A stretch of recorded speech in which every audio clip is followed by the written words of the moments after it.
Gusto mo ba na ikaw lang ang kanyang hanap-hanapin at ipapadama niya sa iyo na ikaw lang ay sapat na at sa pamamagitan nito ay matutulungan ka? Mga kailangan natin sa ritual na ito: isang bawang, panulat at papel. Kailangan magpo-focus po kayo sa paggawa nito. Kapag handa na po kayo sa ritual, ay gawin mo ito. Napaka-epektibo po ito, basta't buo ang inyong paniniwala sa paggawa at walang ibang iniisip at pagdududa. Isulat mo sa papel ang pangalan at apelyido ng taong inyong target.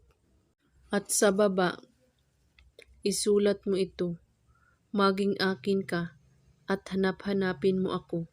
7 beses mo ito isusulat sa papel. At pagkatapos, kunin mo ang bawang at ilagay mo ito sa gitna ng papel at tupiin ito hanggat mabalot ang bawang. At ilagay ito sa inyong damitan na walang makakakita o makakaalam. At bago mo ito ilagay sa inyong damitan, ay kakausapin mo na nanggaling sa iyong puso ang paghiling. Lahat ng gusto mo ay ihilingin mo dito at ilagay mo ito sa inyong damitan.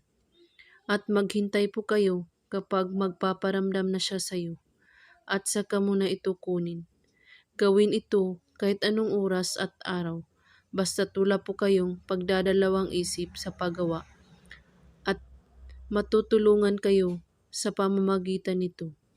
Napaka-epektibo po ito kapag sundin mo lang ang mga pamamaraan nito.